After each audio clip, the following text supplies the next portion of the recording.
Alors maintenant, nous allons vers mon GitHub, là, et plus précisément au niveau de Ansible. Donc c'est DevOps 2024, et puis Ansible, normalement c'est Ansible là. Et puis vous avez K-Tomcat. Plus bas, là, K-Tomcat ou Tomcat Case, je crois, c'était.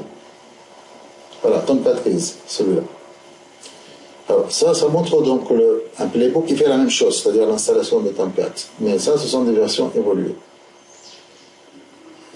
Je commence par la version 1. Alors, j'explique un peu cette version-là. Donc, comme je vous ai montré dans la vidéo précédente, pendant la séance, le dimanche, donc nous avons 3 fichiers de configuration, donc normalement, qui doivent être présents là pendant l'installation.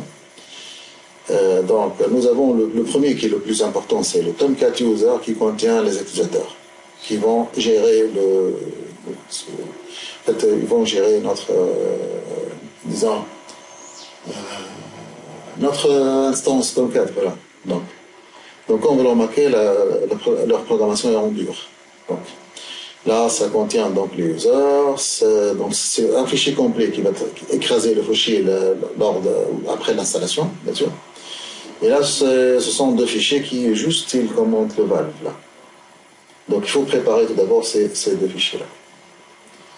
Ensuite, là, donc ça c'est le playbook. Donc le playbook, c'est tout simplement, donc il va installer Tomcat. Alors j'ai défini des variables. La première variable c'est la version. Pourquoi j'ai défini ces variables-là? Parce que, comme vous savez, donc l'installation de Tomcat, ça varie en fonction à travers le temps, il n'y aura pas le même package avec la même numérotation. Donc ça va changer. Donc du coup, j'ai défini le nom de la version ou la version en tant que variable. Également, donc ça c'est également le schéma. Le schéma peut changer à travers le temps également. Donc je l'ai mis également. Je l'ai défini en tant que variable également.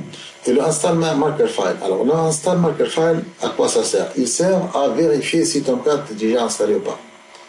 Donc juste après que tous ces codes-là vont être exécutés. À la fin, donc je vais créer un marqueur. Un marqueur. Qu'est-ce qu'il va faire ce marqueur-là? Et donc il va clean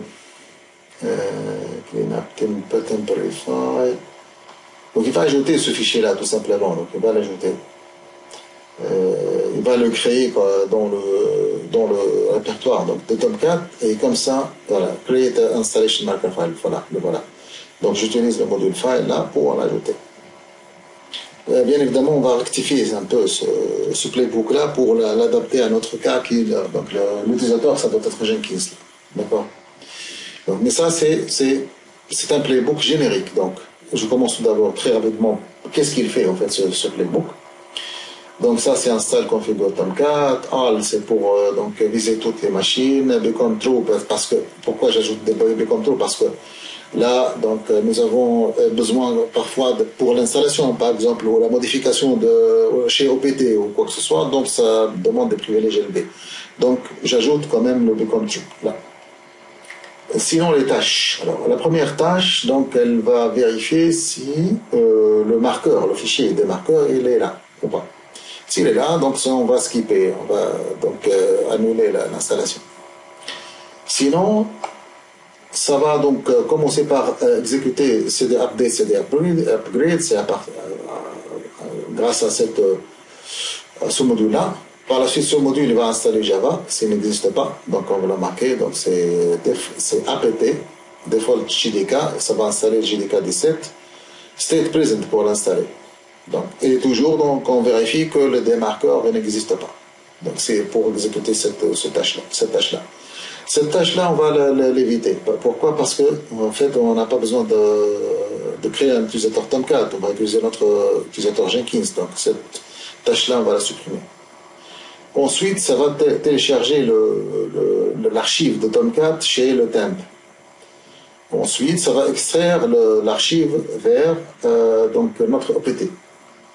Ensuite, ça va changer le propriété. Là, dans la propriété, on va juste changer Tomcat par Jenkins. On va substituer Tomcat par l'utilisateur Jenkins. Et donc ça, c'est également, c'est juste pour donner les droits, le chmod d'exécution à tous les scripts qui se trouvent au niveau de bin.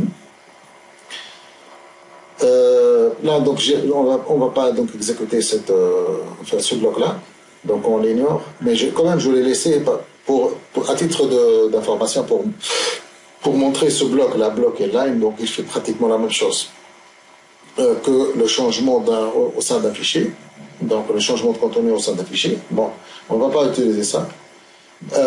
Pourquoi en fait? Parce que nous avons déjà le fichier. Donc les fichiers, on l'a déjà accompagné. Donc on va faire accompagner le playbook. Donc on n'a pas besoin au lieu de changer au niveau de fichier, on va l'écraser tout simplement avec le nouveau fichier, avec les valeurs bien déterminées qui sont là. Si je reviens là, voilà, au lieu de modifier le fichier, on va juste écraser le fichier qui vient avec l'installation, avec Tomcat User, tout simplement celui-là, avec une simple copie. Donc c'est plus simple. Donc, et puis voilà, juste après ça, donc on passe à donc normalement donc le Tomcat il est installé, donc on fait le cleanup juste pour effacer le tag z, le fichier compressé parce qu'on n'aura plus besoin. On n'aura plus besoin. Donc on supprime la compression. Je peux la laisser d'ailleurs, hein, et pour le prochain redémarrage de la machine, il disparaîtra, mais quand même, donc on l'efface pour qui ne prend pas beaucoup d'espace dans le disque. Sinon, là, c'est juste à la fin donc, de ce process-là, on crée le marker file. C'est ça l'idée, en fait, le marker file. Et le marker file, donc, il va exister au sein de OPT Tomcat. L'idée, c'est quoi? C'est que la prochaine fois, si on veut installer sur la même machine Tomcat, la première chose qu'il va faire, le playbook, il va vérifier la présence de ce fichier. Si ce fichier est présent, donc voilà. Donc, pas la peine d'installer Tomcat à nouveau, tout simplement. Et là, ça c'est pour lancer le Tomcat. Donc, juste après l'installation de Tomcat, vous aurez donc un dossier qui s'appelle OPT Tomcat bin qui contient un ensemble de bash. Ce bash-là, donc ce startup.sh, c'est un bash qui permet de lancer tout simplement. Donc, il lance Tomcat. Voilà, donc bref.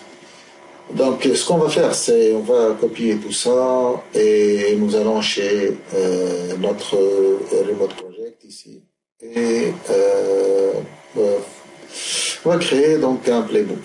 Donc, je vais l'ajouter. Je peux le faire de cette manière-là ou encore je peux le faire également là à partir de. Attendez, je ferme ça en local et je pousse tout simplement parce que normalement ça se déroule comme ça. Les choses ça se déroule comme ça. Donc c'est en local comme ça, je tape comme ça se déploie Tomcat. Tomcat pour Tomcat YML.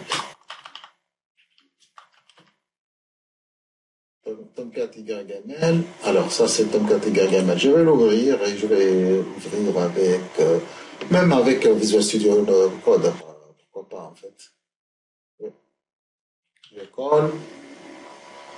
Et voilà, notre playbook il est prêt. Alors, juste je vais enlever ça, on n'a pas besoin de ça.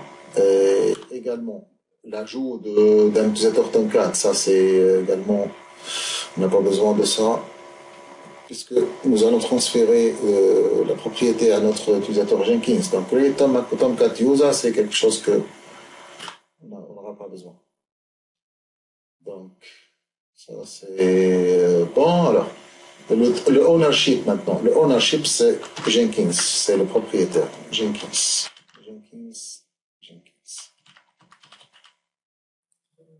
Donc ça, c'est bon. Alors ça, c'est pour la propriété. Ça, c'est pour donner le droit d'écriture, de lecture, d'exécution plutôt. D'exécution donc des scripts. Donc là, c'est la propriété. Donc également, ça sera donc Jenkins. Étant donné que notre utilisateur c'est Jenkins, c'est lui qui va copier et déployer l'application. Donc ça c'est le owner, ça sera donc normalement Jenkins. Là également Jenkins, pour qu'ils puissent lire en fait. Et là c'est Jenkins.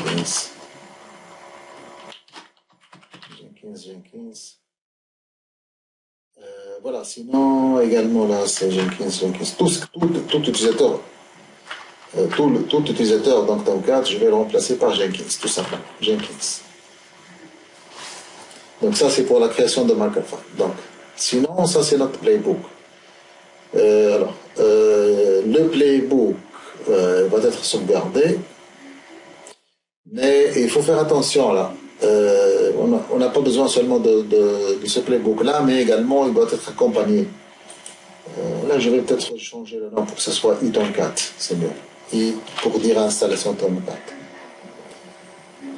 Et puis, nous avons également besoin de ces fichiers. Je dois y aller dans le GitHub encore une fois. Alors, où est le GitHub?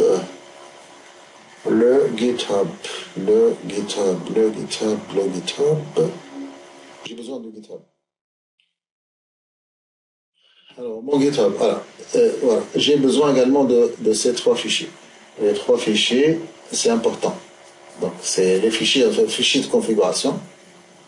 Ça, c'est important. Parce qu'il contient déjà les comptes. Ça doit être transféré également, là. Donc, ça, c'est... alors, Tomcat Users, je crois. Je vais changer le nom de toute manière tout à l'heure. Donc, hop, CTRL-V, sauvegarder. Alors, le nom exact, c'est le fichier de configuration. Ça, c'est Tomcat Users XML. Voilà. Ça, c'est le nom exact. Donc, je reviens vers le mode project.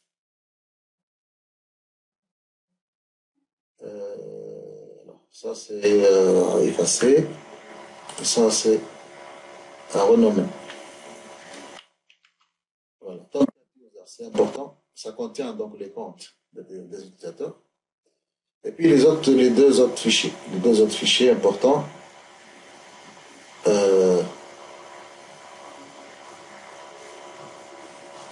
C'est DevOps